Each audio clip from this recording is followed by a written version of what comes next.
You're thinking instead it was the action of courageous feminists in the 1920s that produced a social revolution that overthrew the patriarchy. That's your theory. Yeah, I think... That's a foolish theory. Like you say, well, women in aggregate are paid less than men. Okay, well, then we break it down by age, we break it down by occupation, we break it down by interest, we break it down by personality. See, this is a trope that people just accept. Western society is a male-dominated patriarchy. It's like, no, it's not. That's not true. What precisely is toxic masculinity? What exactly are you asking me about? You have this crazy alliance between the feminists and the radical Islamists. Is there an attraction that's emerging among the female radicals for that totalitarian male dominance that they've chased out of the West?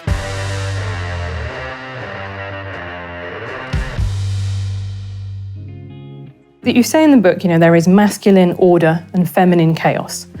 No, actually, I say that those are symbolic representations of the two things. Why is order masculine? I think it's because our primary social hierarchy structures are fundamentally masculine. And that's not the patriarchy? Well, it's not the modern idea of the patriarchy, that's for sure. I mean, that's my idea of the patriarchy, which is a system of male dominance of society. Yeah, but that's not my sense of the patriarchy. So what's yours? Well, in what sense is our society male-dominated? The fact that the vast majority of wealth is owned by men, the vast majority of capital is owned by men. Women do more unpaid labor. Very tiny proportion of men, and a huge proportion of people who are seriously disaffected are men. Most people in prison are men. Most people who are on the street are men. Most victims of violent crime are men. Most people who commit suicide are men. Most people who die in wars are men. People who do worse in school are men. Like, where's the dominance here precisely? What you're doing is you're taking a tiny substrata of hyper-successful men and using that to represent the entire structure of Western society. The gender pay gap stands at just over 9%. You've got women at the BBC recently saying that the broadcaster is illegally paying them less than men to do the same job. You've got only 7 women running the top FTSE 100 companies. So it seems to a lot of women that they're still being dominated and excluded, to quote your words back to you. It does seem that way, but multivariate analysis of the pay gap indicate that it doesn't exist. But that's just not true, is it? I mean, that 9% pay gap, that's a gap between median hourly earnings between men and women. But there's that exists. Yeah, but there's multiple reasons for that. One of them is gender, but it's not the only reason. Like you say, well, women in aggregate are paid less than men. Okay, well, then we break it down by age, we break it down by occupation, we break it down by interest, we break it down by personality. But you're saying basically it doesn't matter if women aren't getting to the top because that's what's skewing that gender pay gap. No, I'm not saying it doesn't matter either. You're saying it's a fact there are of multiple life. reasons for it. Yeah, but those reasons, why account. should women put up with those reasons? I'm saying that the claim that the wage gap between men and women is only due to sex is wrong, and it is wrong. There's no doubt about that. The multivariate analysis have been done.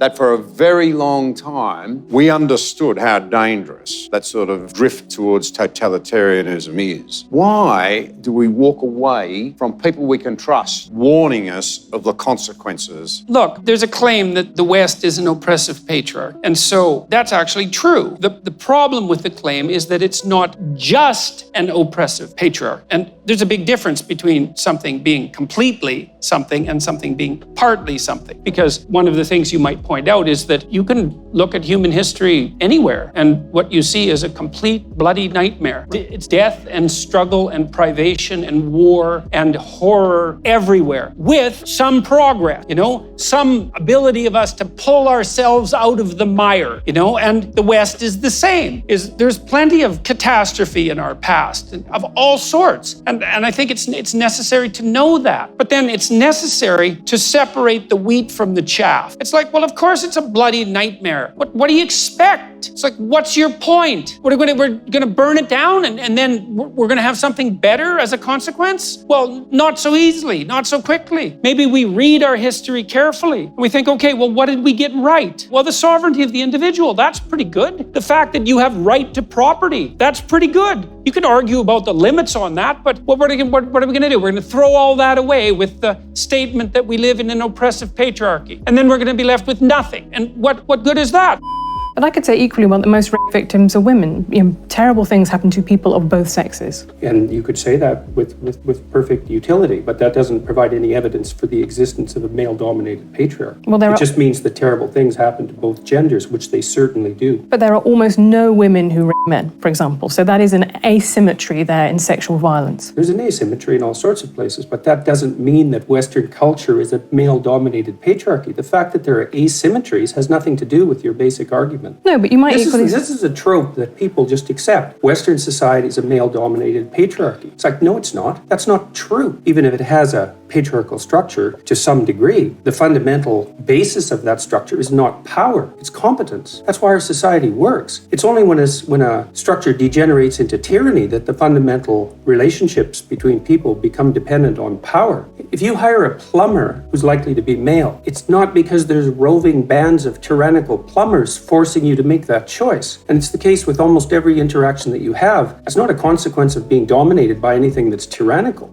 I'm saying that 9% pay gap exists. Yeah. That's a gap between men and women. I'm not saying why it exists, but it exists. You have to say why it exists. But do you agree that it's unfair? If you're a woman, Not necessarily. and on average you're getting paid 9% less than a man, that's not fair, is it? It depends on why it's happening. I can give you an example. There's a personality trait known as agreeableness. Agreeable people are compassionate and polite. And agreeable people get paid less than less agreeable people for the same job. Women are more agreeable than men. Again, a vast generalization. Some It's women not a are not more generalization. agreeable than yes, men. that's true, but that's right. And some women get paid more than men, saying that that's one component of a multivariate equation that predicts salary. It accounts for maybe 5% of the variance, something like that. So surely you the need about answer- another 20, you need about another 18 factors, one of which is gender. And there is prejudice, there's no doubt about that, but it accounts for a much smaller proportion of the variance in the pay gap than the radical feminists claim. Okay, so rather than denying the pay gap exists, which is what you did at the beginning of this conversation, shouldn't you say to women, rather than being agreeable and not asking for a pay rise, go and ask for a pay rise. Make yourself disagreeable with your boss. Oh, definitely, there's that. But I also didn't deny it existed. I denied it existed because of gender. Okay. See, because I'm very, very, very careful with my words.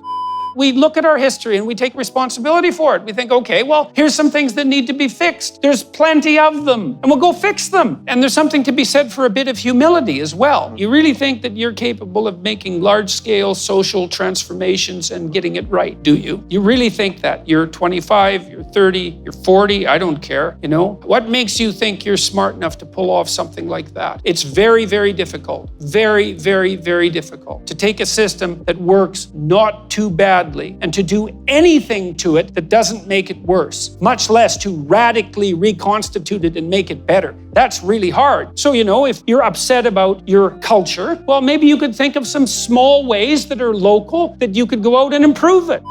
I read this quote once, and I don't remember who said it. And the proposition was that men tested ideas and that women tested men. And I kind of like that. There's something about that, you know. And now, obviously, it's an overgeneralization, but we also don't know to what degree women test men sheerly through provocation. It's a lot, because, like, if you want to test someone, you don't have a, like, little conversation with them. Like, you poke the hell out of them, and you say, okay, like, I'm going to, like, go after you and see where your weak spots are. And it seems to me that in this constant protest and use of shame and all of that goes along with this sort of radical movement towards egalitarianism, that there's a tremendous amount of provocation. So, like, this whole patriarchy thing, I think you have no idea how pernicious and dangerous it is. Well, no, I don't. men I and really don't. women Go on. Throughout history have fundamentally cooperated to push back against the absolute catastrophe of existence. A terrible death rate, the probability of chronic starvation, early death, disease, the difficulty of raising children, with all the death that was associated with that. And to look backwards in time and say, well, basically what happened was men took the upper hand and persecuted women in this tyrannical patriarchy. It's absolutely dreadful misreading of history. It's a terrible thing to teach young women, and it's a horrible thing to inflict upon men. Hi, Jordan. My question is, what is the antidote towards toxic masculinity? Well, the antidote is responsible masculinity. What does responsible mean? It means, well, if you're responsible, then you're trying to do what's honest first, So you're careful with your speech and your actions. And then the next thing would be that you're capable of taking responsibility for yourself at least. And then if you get halfway good at that, well then, you might think about taking on the responsibility of a family and contributing to your community and doing all those things in a harmonious manner. And that's obviously the antidote to toxic masculinity, which is not a phrase I would generally use. I think sinful behavior is a much more accurate representation, personally. That didn't cover really toxic masculinity, right? Because yes, it's what precisely, since we're going to pursue this, what precisely is toxic masculinity, as opposed to, say, toxic femininity or toxic humanity? What exactly are you asking me about? I really want to know what you like, how you would describe toxic masculinity. Because No, I want you to define what toxic masculinity constitutes. Since we're going to define things so carefully. That you kind of go over a boundary that kind of neglects the freedom of the opposite, gender or whatsoever. So that's toxic masculinity, and that you kind of have. But that would also be toxic femininity. Well, may I finish my sentence? Sure. Please? Thank you. And then also, I lost my sentence now. But no, I will be back. I'm back. But more in the sense that. Yeah, can someone help me here in the audience? Is gender equality a myth in your view? Is that something that's just never going to happen? It depends on what you mean by equality. Being if you treated mean fairly, men and women, getting the same opportunities. people are treated pretty fairly in Western culture already, but we can. But they're improve really that. not, though, are they? I mean, otherwise, Well, it why depends. would there only be 7 women running FTSE 100 companies in the UK? I mean, there's a lot of money. It's an interesting There's a job. certain number of men, although not that many, who are perfectly willing to sacrifice virtually all of their life to the pursuit of a high-end career. These are men that are very intelligent. They're usually very, very conscientious. They're very driven. They're very high energy. They're very healthy, and they're willing to work 70 or 80 hours a week, non-stop, specialized at one thing to get to the top. You don't think there are barriers in their way that prevent them getting to the top Oh, of there those are some companies? barriers, yeah, like men, for example. I mean, to get to the top of any organization is an incredibly competitive enterprise. And the men that you're competing with are simply not going to roll over and say, please take the position.